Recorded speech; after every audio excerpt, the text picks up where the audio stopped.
Hey guys, I'm a little bit nervous. I don't talk much. I lied. So for those of you who don't know, we actually did this thing called 20 time. And that's where every Friday of every school week, he gave us an opportunity to chase our dreams and do something we've always wanted to accomplish. So with that being said, I chose to try and make my own earbuds from scratch. It's challenging. And he said from the start that it was okay to fail. That's exactly what I did. But I did learn that, I learned one thing. I learned that I suffer from chronic procrastination. It's bad. So with that being said, let's get started. Procrastination problem by me. So what is procrastination? Now don't be afraid to take part in this, because I'm actually asking you guys, what is procrastination? Yes, you, Zaria. When you wait till the very last minute to get something done. Yes, that's exactly what it is. Now for those of you who are visual learners, that's a flip chart. Pretty simple. You guys got it. Now, let's talk about procrastination in numbers, because many people don't actually take this seriously. And in our society, it really isn't considered anything serious, but truthfully, it's not a trivial matter. Now, according to a test done by Dr. Joseph R. Ferrari, he actually works for, he's a professor of psychology at DePaul University in Chicago. So, he studied that 20% of the US population are actually procrastinators, and 80% of which are not. However, in college, things change a little bit. So, in college, only 30% are non-procrastinators. Only 30% of that entire student body. The 70% actually account for the rest of the body, which are procrastinators. And there was another study, in addition to this, done by Dr.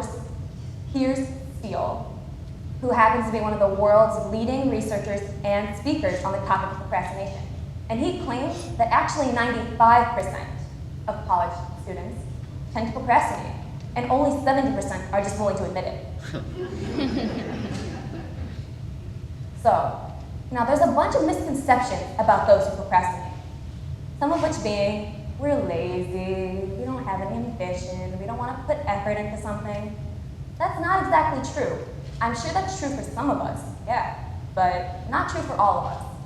Procrastination actually happens to be a complex psychological behavior. Now, one of these characteristics happen to be understanding.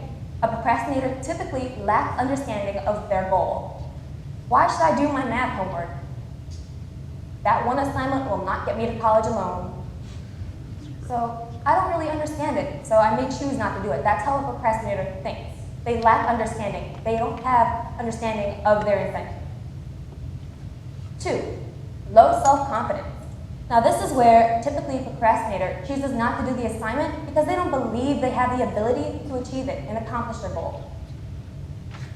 Now, in certain age groups, they're prone to have low self-confidence. For instance, in early adolescence, ages 9 through 13, that's typically where children start to begin to realize that they aren't going to be children forever. They begin to realize that we're going to have to face puberty and then all the other hardships that come with growing up.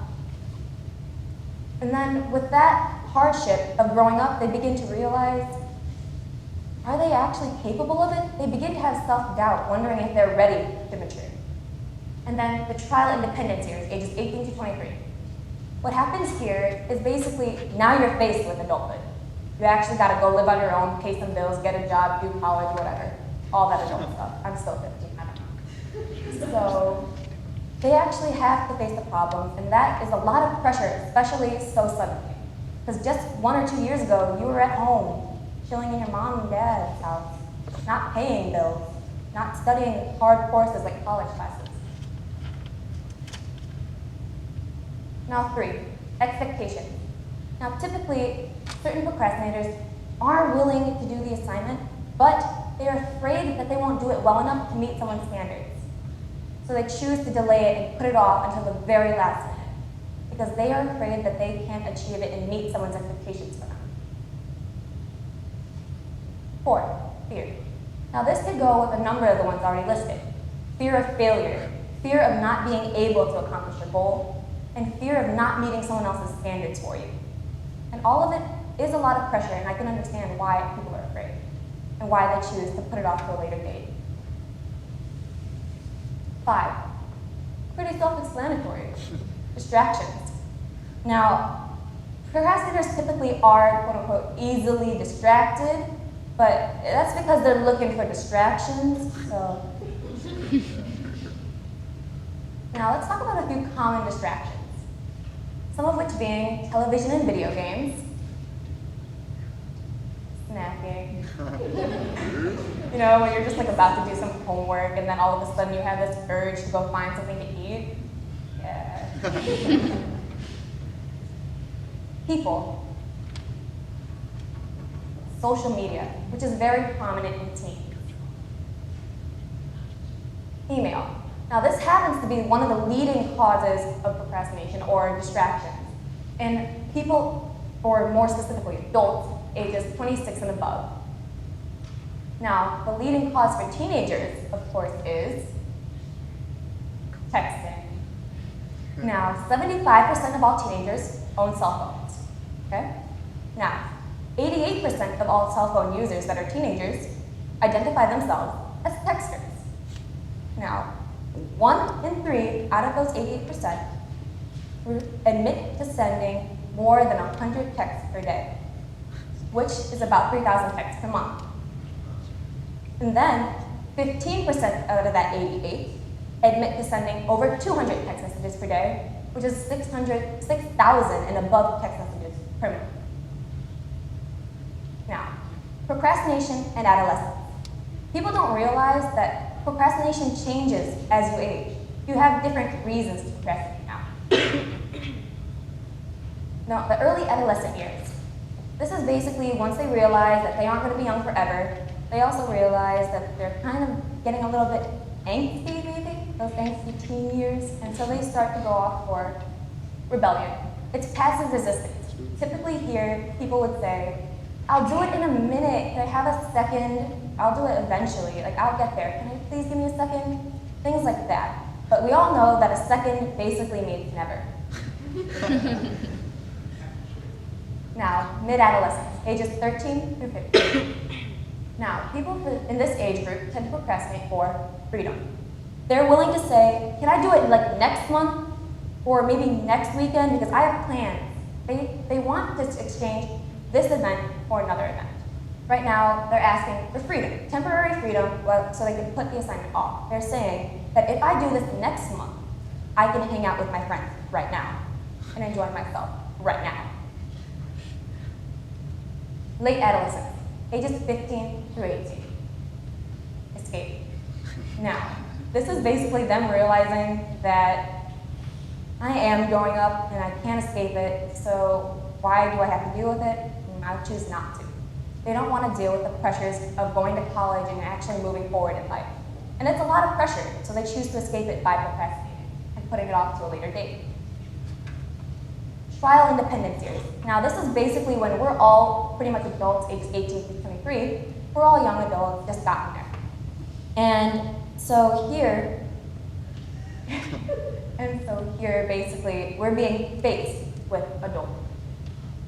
And they procrastinate for motivation. Typically, these are college students. So now they're on their own in college. They procrastinate because they like that last-minute rush. They like that last-minute rush of getting everything done, pulling all-nighters, and feeling accomplished at the very end. They feel like they do better under pressure, so they put it off to the last second. Young adulthood, ages 23 to 30. This is kind of, okay, so avoiding conflict. More or less, the example that I saw was more or less kind of This is where people start to engage in serious relationships with one another. And here they choose, if that serious relationship isn't going well, typically a romantic one, they would choose to actually put that off, like breaking up with someone. I know someone who has been with a person for about 6 months because she was afraid to break up with them. That's extreme procrastination. Now, the impact of procrastination. People don't understand that this actually does have some long-term side effects. One of them being alcoholism. Now, since procrastinators typically don't have the ability to self-regulate themselves, they do not have self-discipline. So they typically don't know their limits. That's why alcoholism is very prevalent. They don't know when to stop. Poor relationships with others. Now, when you delay something, that responsibility will eventually have to go somewhere else to someone else. And it affects how you act with others and how others act around you. Substance abuse. Once again, it's another self-regulatory thing. And if you don't have self-discipline, like most procrastinators do not have, they tend to abuse the substance. And then depression. Now this is just the source of all the feelings you've had prior because if you weren't able to get it done, or you were just putting so much pressure on yourself to get it done, but never spent the time doing it. That's where depression comes in. Because all those emotions, all that pressure that you choose to ignore and shirk off leads to something very unstable, like depression. It's an emotional high. And other side effects include that aren't listed: anxiety, insomnia, weaker immune system, and then gastrointestinal problems. So, the real question is, how do we stop procrastinating? The answer is pretty simple. First, you gotta acknowledge that you are a procrastinator to get better. I'm pretty sure we've seen those movies where there's someone who goes to a support group and they say, "Hi, I'm so-and-so and I'm an alcoholic." Or, "Hi, I'm so-and-so and I'm a crack addict." Something along those lines. They acknowledge the problem to know that they have it. And then they know that they need help. They want to fix it and better themselves. 2, you gotta discover the real reasons why you're behaving this way. For instance, I know the real reason why I don't want to do math homework because I don't like math. So, once you discover the real reasons, you just gotta deal with it. There's no better way to put it. Or try and overcome them. 3, prepare yourself. There's no better way to get something done than being prepared beforehand. So once you uncover the real reasons, you gotta be prepared to accomplish them and succeed and achieve your goals.